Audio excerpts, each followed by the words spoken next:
Good morning, everybody. Welcome to the webinar on the NRF-Nuffic Doctoral Scholarship. We're very happy that you have all joined us, and we are going to record this webinar so people who cannot join us live can also watch it later on YouTube. Before continuing, I would like to introduce my co-presenter to you. And there's no better person to do it than herself. So Priscilla, can you please introduce yourself? Thank you, Mervyn. I'm Priscilla Mensah, Director of Human and Infrastructure Capacity Development at the National Research Foundation in South Africa. Thanks a lot, Priscilla, for that. My name is Mervyn Bakker, or Mervyn in English, and I'm the Regional Director for Nuffic's Netherlands Education Support Office in South Africa. Today we're going to chat with you about the NRF-Nuffic Doctoral Training Program, and we will tell you a bit more about our organizations, but especially zoom in to what the program encompasses. And also what has changed from this year to compared to last, and especially how the application process works, the review process, and the various timelines. Priscilla, can I invite you to share with us some info on the National Research Foundation? Thank you very much, Mervyn. So the mandate of the NRF is to promote and support research and human capacity development through the provision of funding and the necessary research infrastructure to facilitate the creation of knowledge and innovation in all fields of science and technology. In addition to being a granting council, we are also knowledge producers through the national research facilities. Part of our mandate is to promote and support public awareness of and engagement with science. We do this by providing a platform for the translation of the research we support to the general public. Also critical to our mandate is promoting the development and maintenance of the national science system and support for government policies.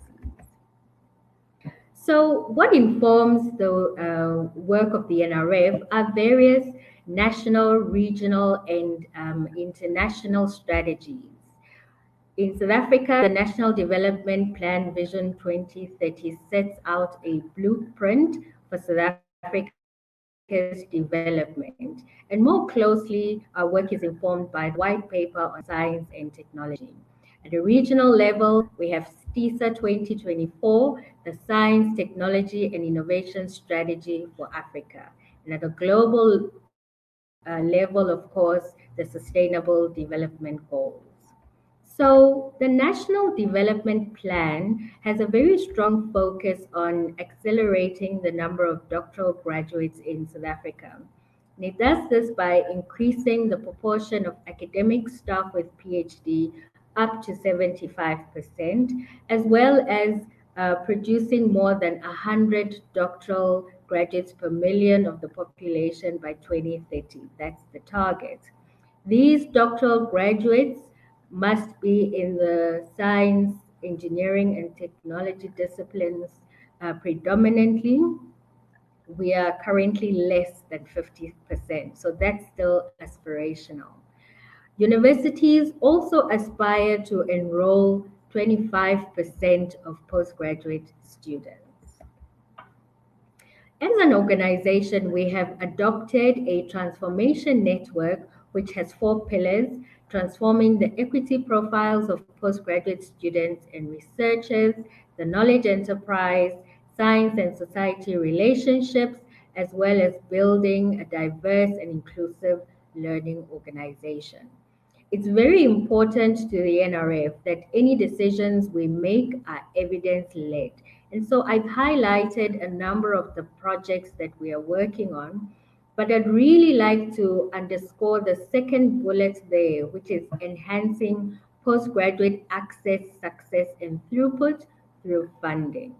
We know that funding is a barrier to postgraduate studies, especially for students from low-income households.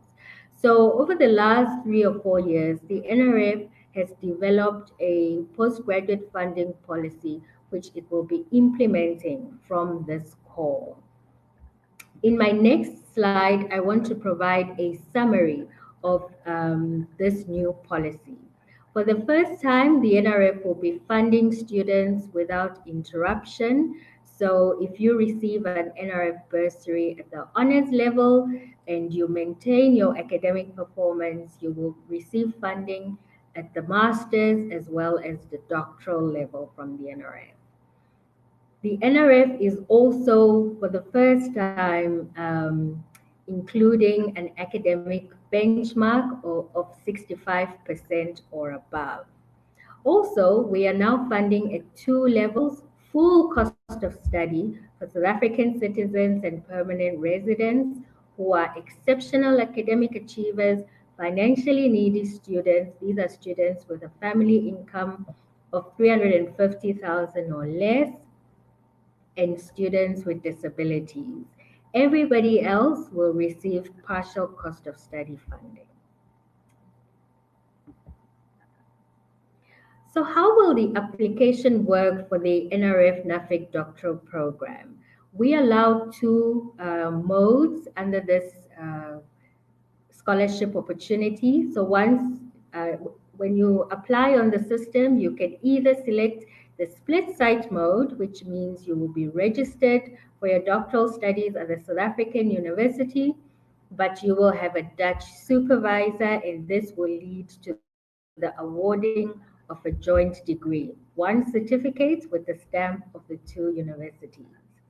In this case, when you submit your application, it will form part of the university pool of applications in South Africa. The NRF recognizes that universities are the custodians of quality, and so universities will now be responsible for assessing applications that are submitted. So South African University will conduct the screening for eligibility and review the applications. Those that are recommended for funding will then be submitted to the NRF.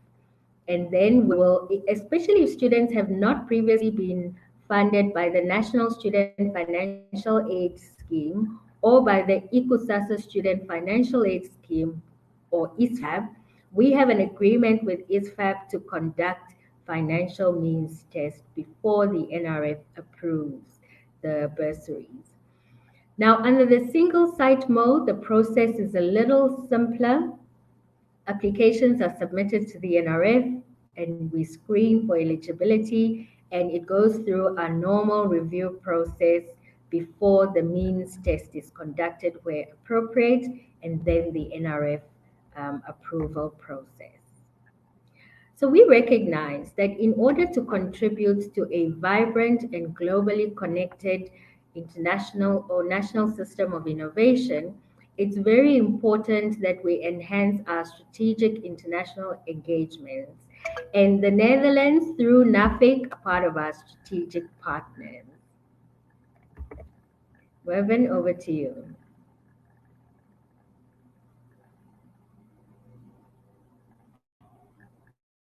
Priscilla, that's very much appreciated. I went not offline, but I switched off my camera and microphone to give all the space to you. Thanks for that excellent introduction of the NRF and your strategies. We're very happy to be a strategic partner with the NRF, and yeah, we are here in South Africa as Netherlands Education Support Office to support collaboration between South African and Dutch higher education institutions, and also we are active in the TVET sector. So what do? We support student mobility between South Africa and the Netherlands, and also the other way around through some scholarship programs and also by providing information to students and parents from both countries. We are also very busy in what we call positioning the Dutch knowledge sector, making sure that Dutch universities and universities of applied sciences can work together with South Africans on this side. And the program that we run with the National Research Foundation is an example of such positioning exercise. We're trying to connect, we're trying to coordinate and make sure that this program is available for all Dutch universities and as many South African students as possible. Last but not least, and that's why it also has the second number one in the summary there, is capacity development. We are very active in building capacity, in especially the TVET sector in South Africa, and making sure that we can further progress the international collaboration. Okay. So the next step in this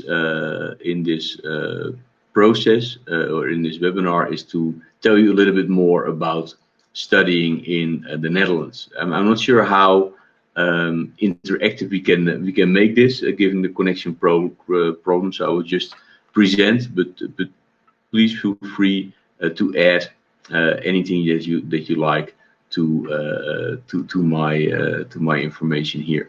So the Netherlands, as you can see on the map, is a relatively small country based in the northwest of Europe. It literally is a very small country, especially if you compare it to your country. If you in the Netherlands drive from north to south, it takes you max 3.5 hours, and from west to east, it's only 2.5 hours. But also Europe as a continent is relatively small. Flying from the Netherlands to London, to Berlin, to Paris, or going by train, it takes a relative short amount of time. And it's definitely a continent worth exploring, I would say.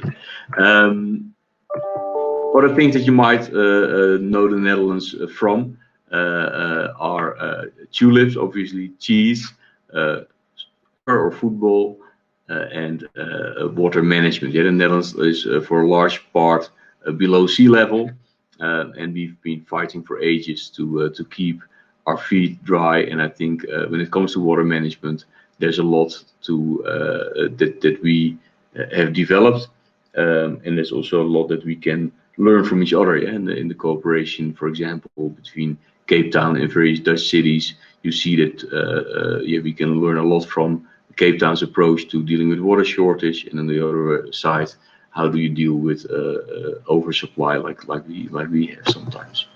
The Netherlands is also very well-developed country. If you look at the Human Development Index, which says something about healthcare, about education, about access to those facilities, about how long people live, we rank as number 4 in between Switzerland and the United States. And it also comes back in how you experience living in the country. Yeah, it's a very pleasant country to be in. It's a very safe country. You can cycle around day and night in any part of any city without feeling threatened or without having to face abuse. So really a pleasant country to spend a bit of time in.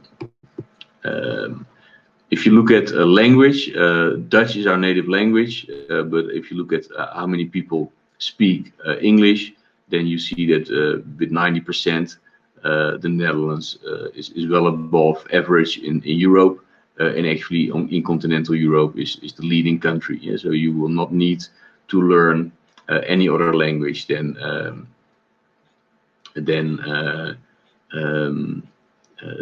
English. There's a question there from Filani whether people can ask questions. I will not be able to hear you, but you can type in a question. Yeah? So then me or Priscilla or a colleague can answer you while we are going. Yeah. So English is widely spoken. I think before you take a decision to go abroad for your studies, partly or fully, you have to understand for yourself why you want this, right? Why is this for you a good decision? So ask yourself that question: why am I today attending this webinar, and what is my ambition in studying abroad? Why do I want to do this? I think there's various options. Yeah? It might be a cultural interest you have in a certain country. It might be a specific subject area that you really want to study. If you want to study, I don't know, car engineering, you might want to go to Germany. If you want to study water management, the Netherlands might be your country of choice. It might have to do with your ambition, academic, professional. it might have to do with your personal development, because you learn a lot when you study abroad, not only academically, but also about yourself,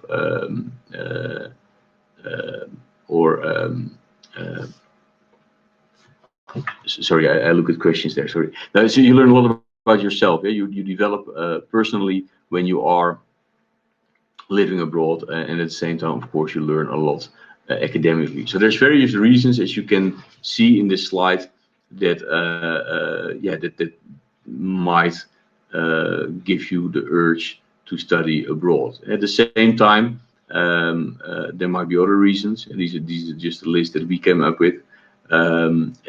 It's very important, I think, that you have your own motivation right, that you understand and know why you want to study abroad, because in the end, when you are abroad and you are studying late at night or reading articles, writing an essay, you will have to do the work. And if you're there for the wrong reason, if you're there because your supervisor advised you to go, or because your parents said what a great idea this would be, and it's not your intrinsic motivation, then it's probably not the right decision. There's a question there on the health facilities and disaster management. At the moment, of course, the whole world is going through a very difficult time. So we are, you would not be allowed at the moment to go to the Netherlands, just like for any foreign national. It's difficult to enter South Africa at this point, because all countries are dealing with this crisis. And we hope that it will be solved and that business can resume as normal. But in general, the healthcare is very good in the Netherlands. But of course, like anywhere where coronavirus is going on, there is a lot of pressure on the healthcare system at the moment. That's why we also have social distancing measures in place, as were announced by your president for South Africa yesterday evening.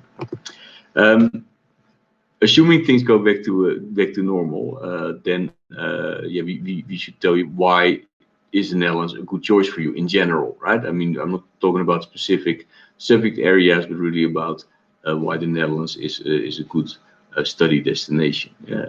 I think in general, because of the facilities, our universities are very well equipped in access to literature, in access to laboratories and other research facilities, and that's for you as a PhD candidate, of course, of interest. Also, in general, the level, I think that's also something that should always be on top of mind. Level is very difficult to measure across the board. So what we did is just looked at the world university rankings, two of the most noticeable ones. And in those rankings, we see consistently that those universities are ranked in the top 200 of the world. 12 of our 14 research universities are in that top 200, and it doesn't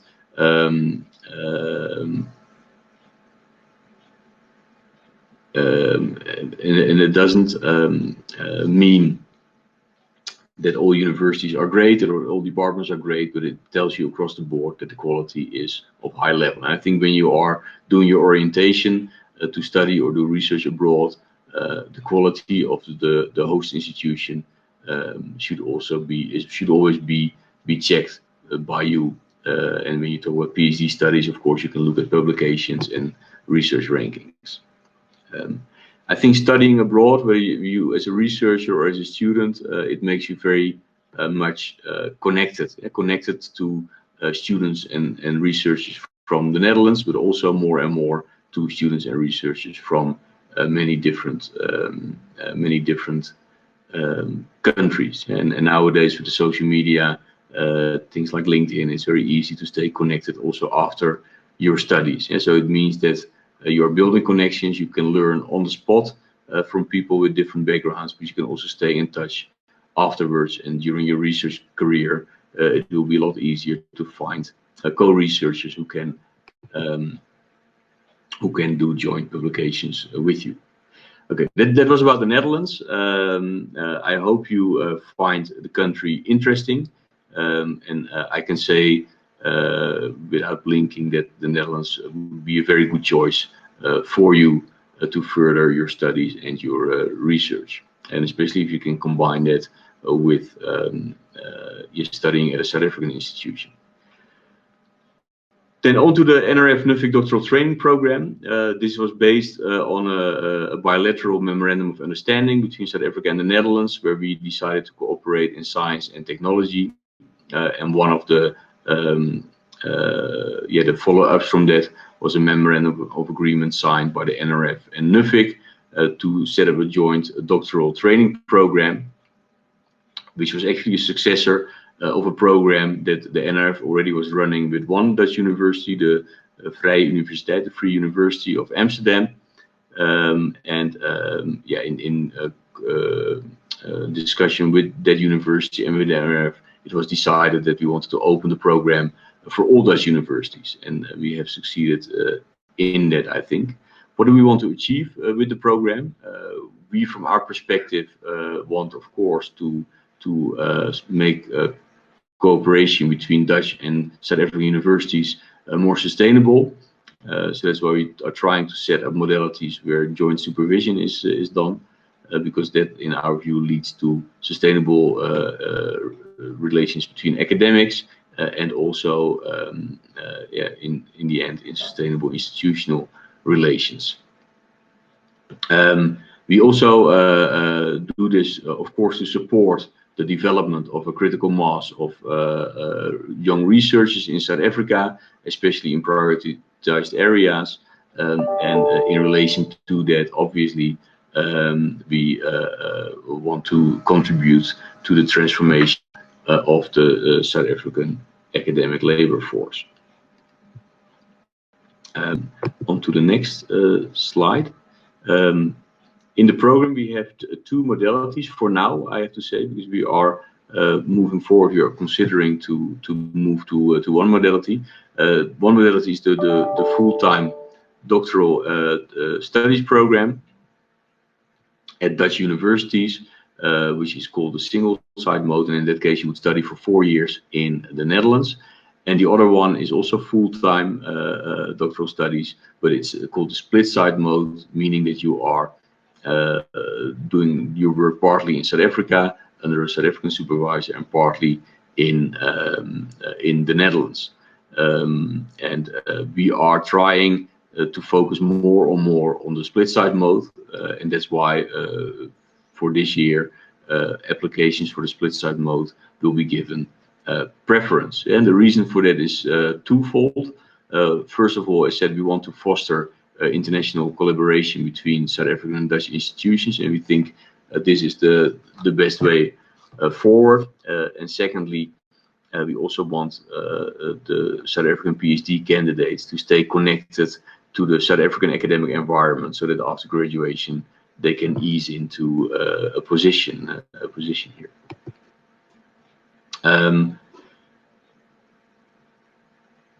Some details on the scholarship program. First, on the, as said, it's meant for full-time students, and the reason for that is that in the past, when there were part-time students involved, we saw very low completion rates, and we want to prevent that, and we also want to invest in young, aspiring academics, and then full-time mode is quicker and is more successful in the end. What happens is that in the end, for the candidate, it's a full scholarship because the Dutch university is waiving tuition and provide research infrastructure, supervision, etc. And the NRF is providing the funding for subsistence, including accommodation, and for mobility, including airfare, visa, and medical insurance. And the values of the scholarship are each year updated to stay in line with the minimum requirements of the Dutch Immigration Service. If you look at the split-site mode, then the amounts are different, and the maximum amount is up to 21,600 euros, in total, yeah, the student and the supervisor can determine, or the supervisors can determine, where time is spent and how many months you spend in the Netherlands and how many months in South Africa. But the goal is for both modes to finish your PhD in 4 years, 4 years time.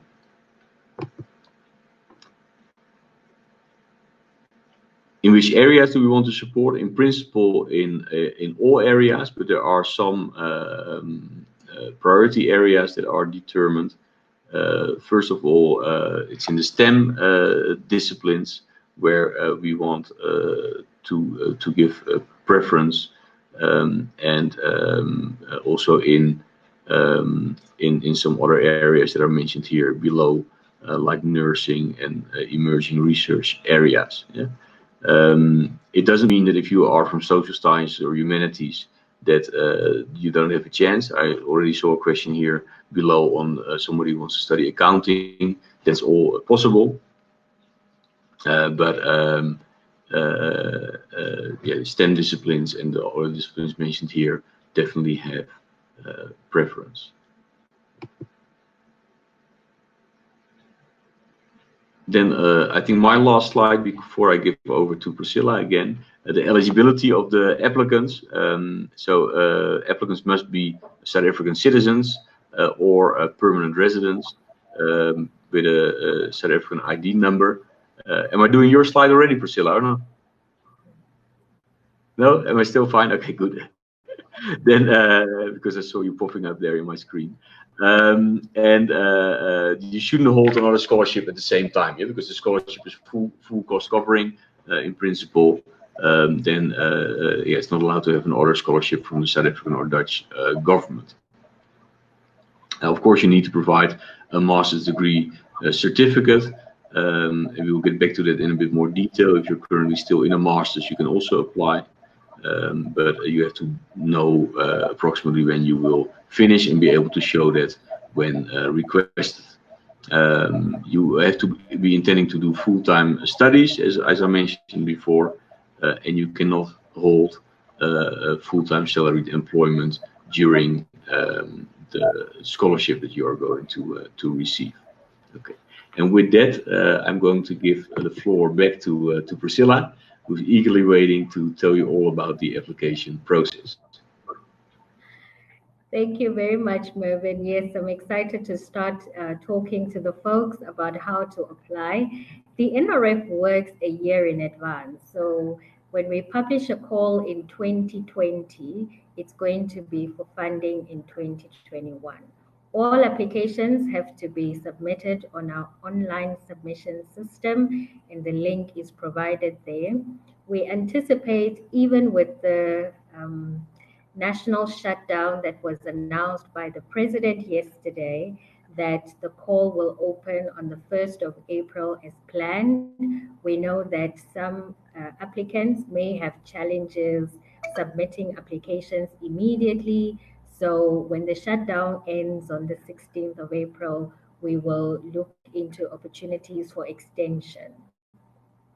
But it's important to note that our calls are published with an application and funding framework.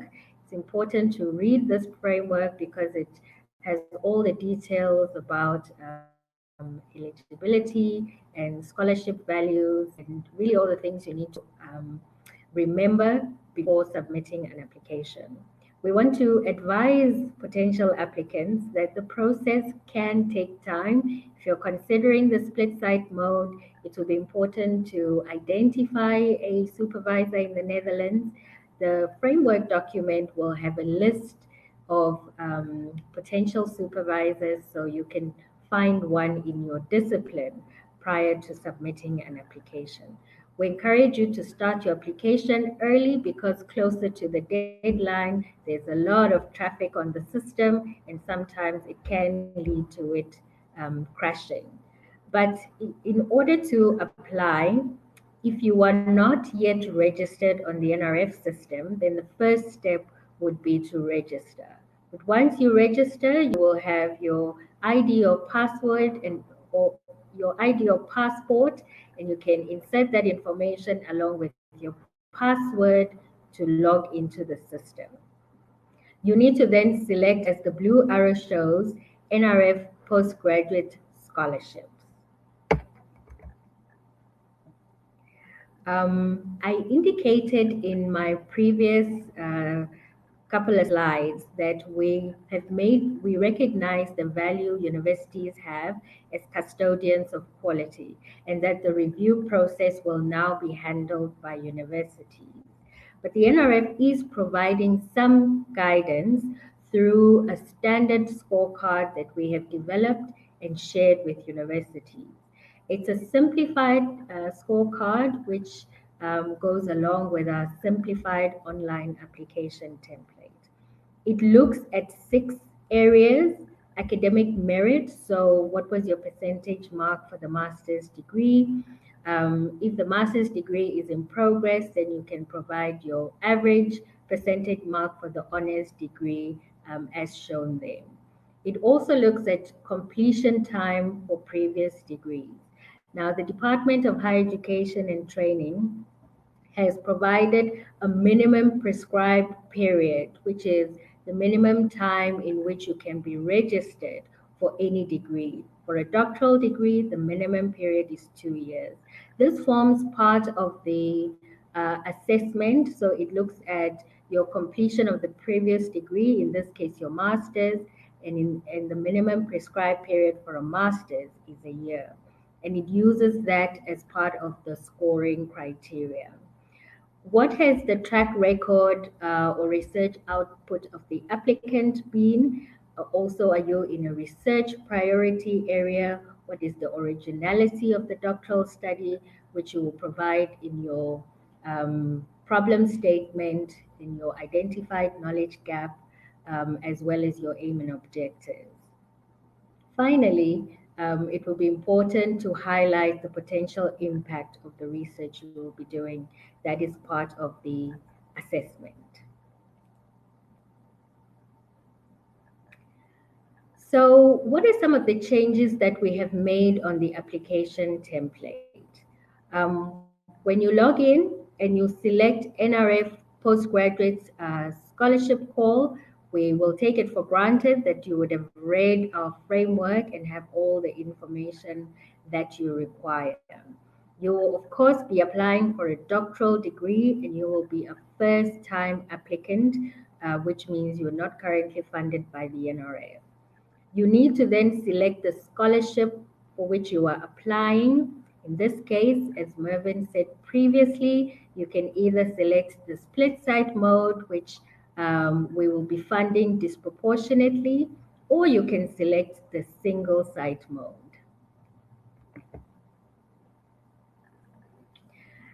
Then you need to put in the average percentage marks for your major subjects, the year in which your previous degree was completed, as well as the time to completion. Was it minimum prescribed period? As I've indicated, if you did your master's in 2 years, then you will select minimum prescribed period, which is 1 year plus 12 months. Okay, I hope that's clear.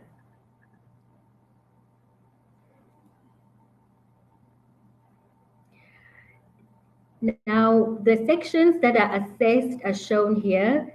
The various problem statement, aim and objective, potential impact and alignment to national imperatives. If you still need to complete the section, there's a yellow cross. In order to edit it, you tick on the pencil mark there, and you will be able to edit that section. You can save your application at any time and return to it. But once you've completed this section, you can return to the main menu. So what are the timelines for this scholarship program? Given the implementation of our new postgraduate funding policy and the requirement to have universities conduct some of the review process, we have had to disaggregate the review process for the split site mode as well as the single site mode. So I'm going to start by highlighting the process universities will follow, as well as timelines for the split site mode. The applications are submitted on our online system. Of course, you will select a university, and your application will form part of the pool of applications that will be reviewed by that university. These applications will be screened for eligibility prior to review, and for these two steps, universities set their own deadlines, and it will be very important for applicants to adhere to those deadlines.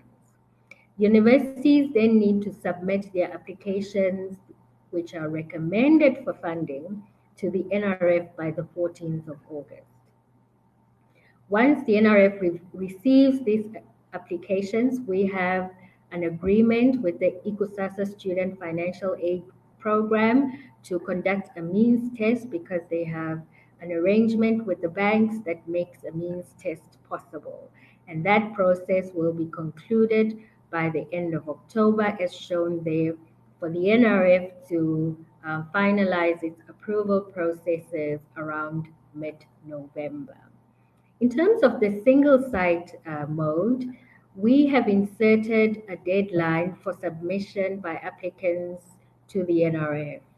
In early June, the NRF will finalize its screening of applications, and it will have a little over a month to conduct the review using our normal processes.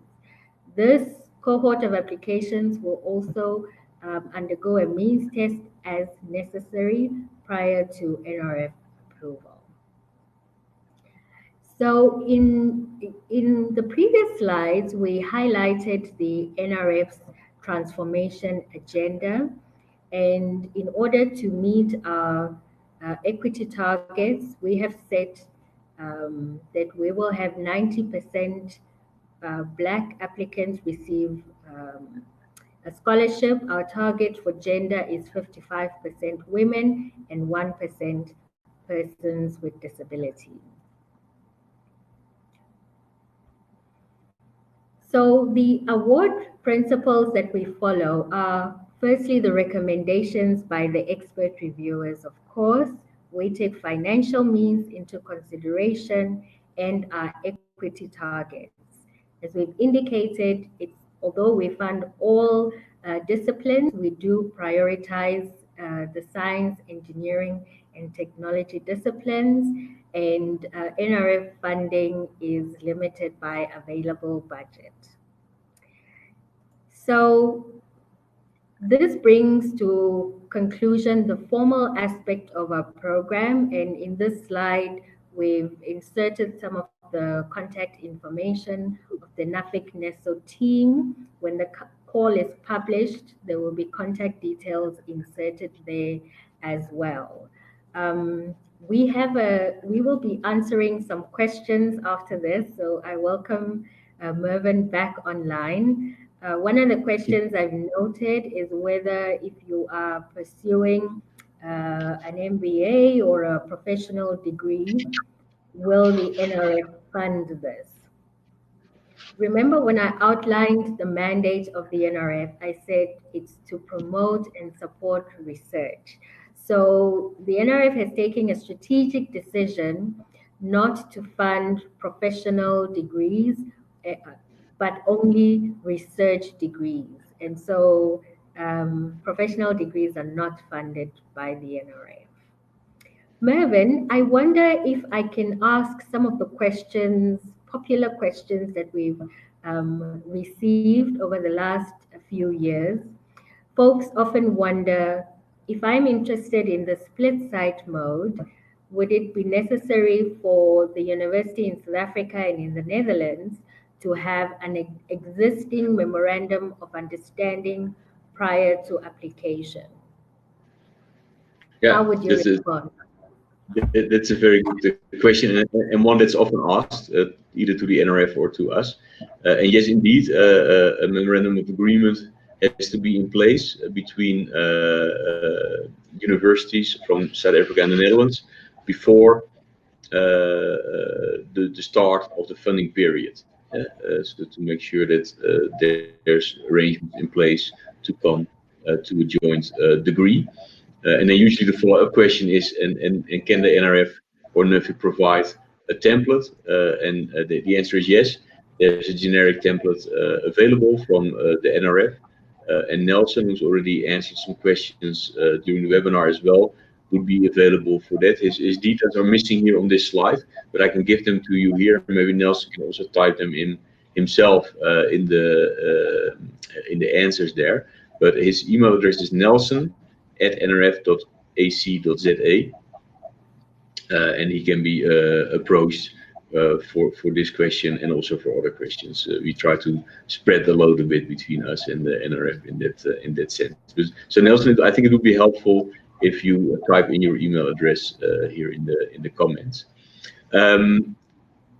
Thanks for that question, Priscilla. I also have a question for you that's often asked, and that's candidates often ask, will I need to submit my academic records when I apply? It will be important for applicants to submit their certified academic records as an attachment. If they fail to do so, then the application would be incomplete, and we don't want that. So that's a good question. Good. And one other question is also, we usually in the framework document we are publishing a list of supervisors that are interested in hosting South African students in the program. And the question is then, if I find a supervisor or I have a supervisor from that's not on the list, or even from a university that's not on the list, can I still apply? The answer is absolutely yes. If you are able to connect with a supervisor who is not on the list, but who agrees and meets the eligibility criteria for supervision.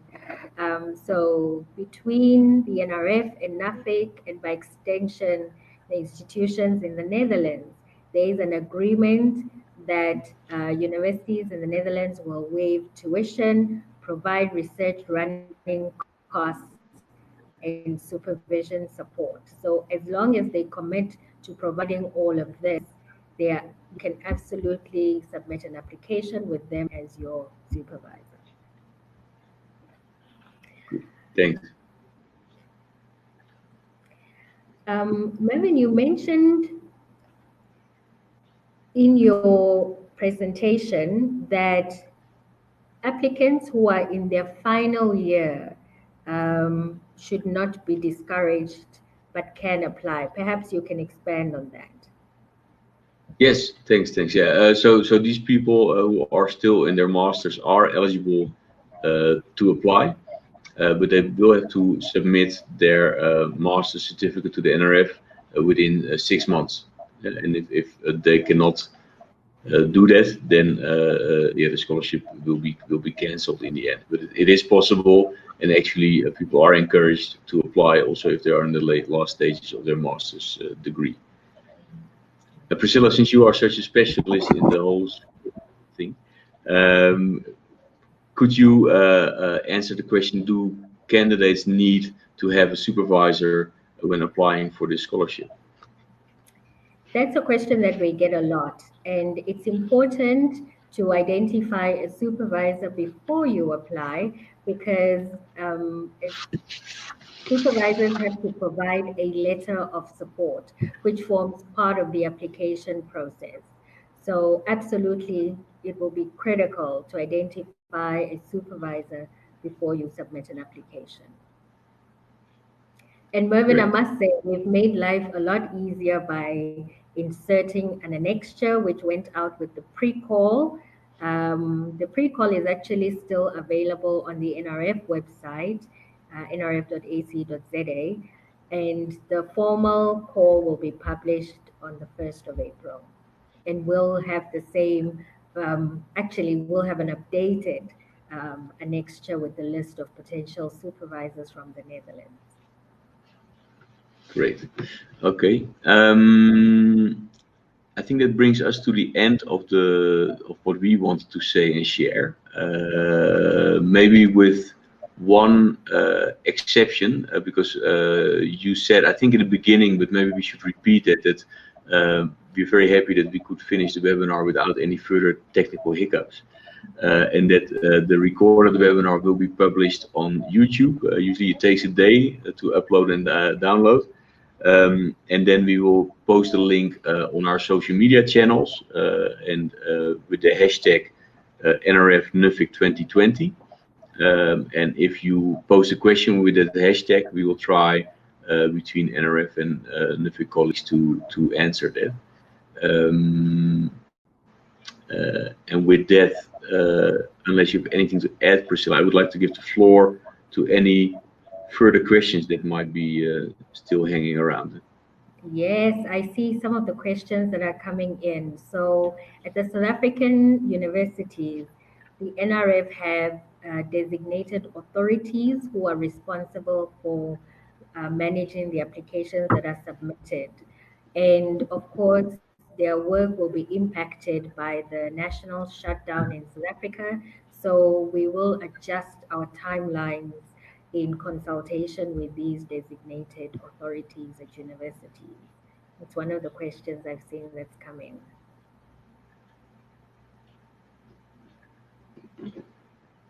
Good.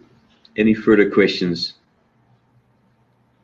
So there's a question from a student who is supported under the NRF DAD and completing her master's studies. Yes, you are absolutely eligible to apply for doctoral funding while you are in the final year of your master's studies. This will ensure that you don't have a funding gap. So as Mervyn mentioned earlier, you submit an application, you attach a letter that says that you are finalizing your master's studies, must be stamped by the institution. And if you are successful, then you need to send us your master's certificate within the first 6 months.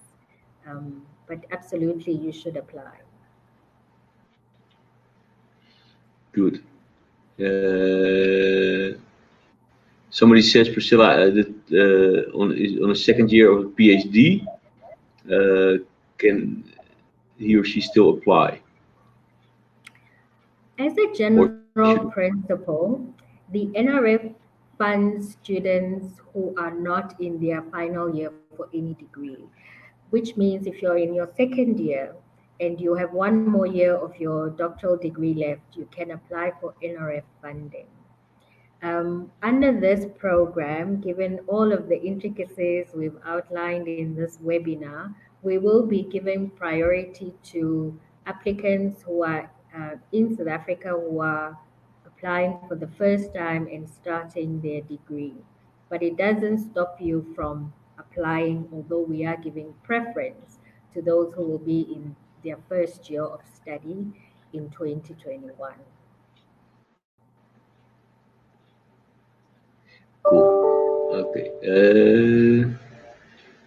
Any other questions that we should answer here on the spot? I see a question on the funding for students that come from the table that we presented. So the information that showed the scholarship details, especially under split site mode, have indicated your local scholarship amount of 7,500 euros for the first year, and then mobility funding of 5,400 euros for the first year. Mervyn was very careful to indicate that there is a total budget of 21,600 euros allocated for the 4 years of funding, and that students and supervisors can decide on the frequency of international visits up to that budget. Great.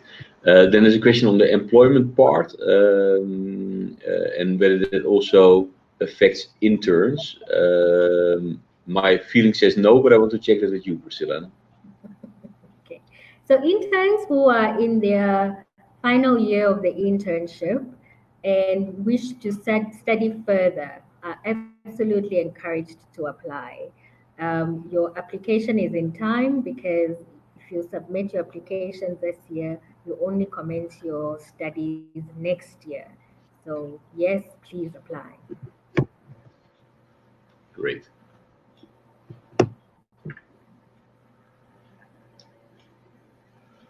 And I guess the question was asked before.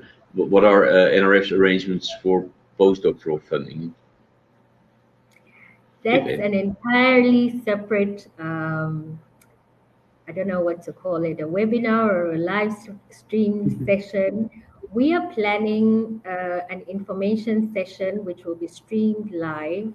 The details are available if you look at the NRF Twitter account.